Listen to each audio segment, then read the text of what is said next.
Welcome to KL9 news. తొక్కిసలాటపై high court sitting జడ్జితో విచారణ జరపాలి. మండలి విపక్ష నేత బొత్స సత్యనారాయణ డిమాండ్. తొక్కిసలాటపై హైకోర్టు సిట్టింగ్ జడ్జితో విచారణ జరపాలి. మండలి విపక్ష నేత బొత్స సత్యనారాయణ డిమాండ్. విశాఖపట్నంలో క్యాంప్ ఆఫీసులో మీడియాతో మాట్లాడిన మండలి విపక్ష నేత బొత్స సత్యనారాయణ ఘటనను హైకోర్టు సీజే సుమోటో కేసుగా స్వీకరించాలి. మండలి విపక్ష నేత బొత్స సత్యనారాయణ విజ్ఞప్తి.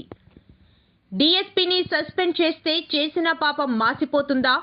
మిగతా సెంటర్లలో తొక్కిసలాటలకు చర్యలుండవా? టీటీడీ చైర్మన్ ఈవోల జోలికి సీఎం ఎందుకు వెళ్లడం లేదు?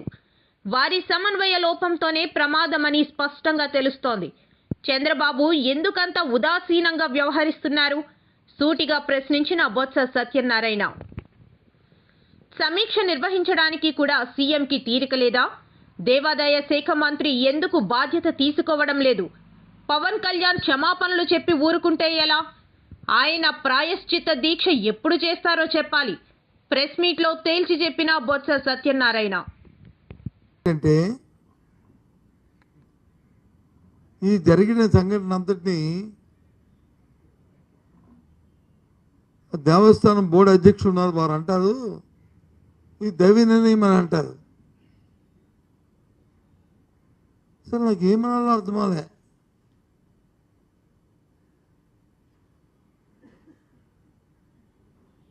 ఇది హైందవ ధర్మంలో ఇది ఇది ఏ రకంగా దీన్ని హర్షిస్తామో, దీన్ని ఎలాగ సమర్థించుకుంటామో అసలు ఆలోచించవలసిన అవసరం ఉంది. అది నిర్లక్ష్యమా?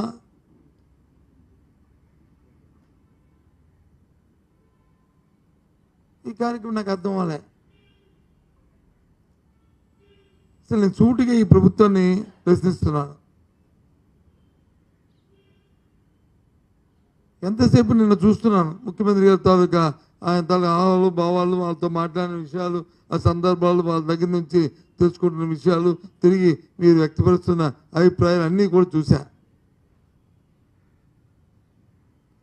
లక్షలాది మంది భక్తులు వచ్చి ఈ రోజున అక్కడికి వస్తారు, దేవుని దర్శించుకుంటారు. ఈ రోజు నుంచి వాళ్ళు నిన్న మొన్నటి నుంచే తిరుమలకు వచ్చి దానికోసం కాచుకొని ఉంటారు అనే విషయం ముందు నుంచి తెలిసిన విషయమే కదా. అసలు ప్రభుత్వం తరఫున ఎప్పుడైనా ఒక రివ్యూ అని చేశారా దీని మీద? ప్రభుత్వం తరఫున ఒక సమీక్ష అనేది జరిగిందా? ఎందుకు అడుగుతున్నా అంటే ప్రభుత్వం తరఫున జరిగిందా అని. బోర్డుకున్న పరిమితి చాలా పరిధి తక్కువ.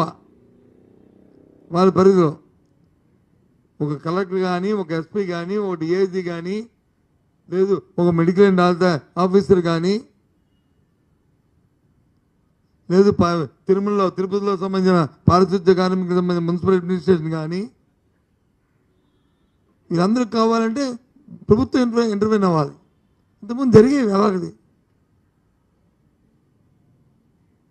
శాంతి భద్రతకు సంబంధించి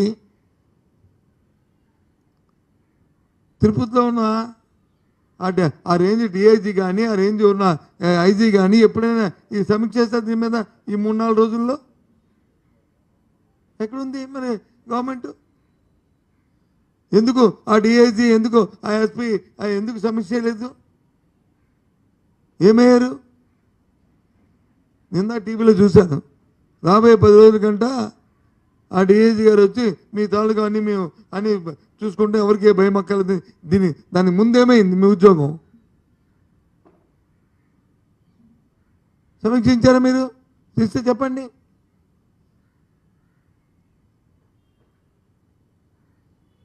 ముఖ్యమంత్రి గారు వచ్చి వెళ్ళారు. సంఘటన అక్కడ ఎన్ని స్థానాలు, ఎన్ని ఇది ఏరియాలో వచ్చి ఈ కౌంటర్లు ప్రారంభించారండి? తిరుమలలో 8 ప్రాంతాల్లో, 1-2 కాదు 8 ప్రాంతాల్లోనూ ఈ కూపన్ల ప్రదేశాలని మీరు నిర్ణయించారు. అలాగే పైన తిరుమలలో 1, మొత్తం 9. అందులో 4 ప్లేసుల్లోనూ వచ్చి ఈ ఆట జరిగింది, తోపులాట జరిగింది.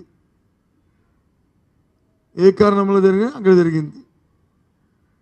అందులో రెండు ప్రాంతాల్లో ఒక దగ్గర వచ్చి 5 మంది, ఒక దగ్గర వచ్చి ఒకరు, మిగతా దగ్గర వచ్చి ఇక్కడ అక్కడ ఇంకా మిగతా ప్రాంతాల్లో కలిపి 40 మంది వచ్చి క్షతగాతులు అయ్యారు. ఇది వాస్తవం. ఇది మరి ఒక ప్రాంతంలో ఉన్న డిఎస్పీని మీరు సస్పెండ్ మరి మిగతా ప్రాంతాల్లో లా అండ్ ఆర్డర్ ఏమైంది? నేను ఎవరి మీద సస్పెండ్ చేసి ఉద్యోగాలు తీసిమనట్లేదు. అంటే మీ పర్యవేక్షణ, మీ ఐడియాలజీ, మీ ఆలోచన, మీ విధానం ఏంటని అడుగుతున్నాను.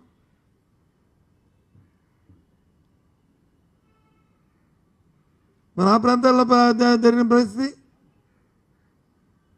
ఈ 5 చనిపోయిన దగ్గర ఓకే, మరి ఒకరు చనిపోయిన దగ్గర ఏమైంది? మన మిగతా దగ్గర ఇంకో 2 ప్రాంతాల్లో దెబ్బలు తగిలిన దగ్గర అక్కడ ఉన్న శాంతి పరిస్థితి ఏంటి? అంటే ఓవరాల్గా మొత్తం ప్రభుత్వం ఫెయిల్యూర్ అయిపోయింది. ఈ తిరుమలలో జరగలే, తిరుపతిలో జరిగింది ఇన్సిడెంట్. ఇది కొండ పైన జరగలే, కొండ కింద జరిగింది ఇన్సిడెంట్. ఇవన్నీ కొండ కింద అడ్మినిస్ట్రేషన్ అవుతుంటుందండి.